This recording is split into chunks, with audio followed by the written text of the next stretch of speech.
কাল ছিল জগদ্ধাত্রী পূজার নবমী। আর নবমীর দিন সেজেগুজে আমরা চলে এসেছিলাম সবাই মিলে পুজো প্যান্ডেলের মাঠে। আর ষষ্ঠী থেকে দশমী প্রতিদিনই থাকে আলাদা আলাদা বিচিত্র অনুষ্ঠান। জগদ্ধাত্রী পুজোর এই পুজোর 4টে দিন খুবই আনন্দে কাটে আমাদের।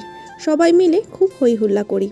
যেহেতু ফাংশন হয় সেই জন্য আরোই ভালো লাগে। যেমন নবমীর দিন ছিল ফাংশন, আর ফাংশন উপলক্ষে মানুষের ভিড়টা শুধু দেখো। আর এখানে রয়েছে কিছু মেলার দোকানপাট। তো যাই হোক, এরপর আমরা চলে আসলাম মায়ের মণ্ডপের ভিতরে। মা আজকে নবমীতে দেখো কত সুন্দর অপরূপ সাজে সেজে উঠেছে। এরপর আমরা চলে গেলাম আবারও ফাংশনের মাঠে। এখানে আসতেই দেখি অন্য আরেকজন সিঙ্গার স্টেজে উঠেছে, আর ফাংশনও একদম জমে গেছে। তোমরা দেখতেই পারছো এই সাইডে সব মেয়েরা ডান্স করছিল, আরেকদিকে সব ছেলেরা। রাত যত বাড়ছে এদের আনন্দ যেন আরও দ্বিগুণ হয়ে গেল। তো যাই হোক, আমাদের এখানে মাকে কিন্তু দশমীতে বিসর্জন দেওয়া হয় না, দশমীর পরের দিন দেওয়া হয়।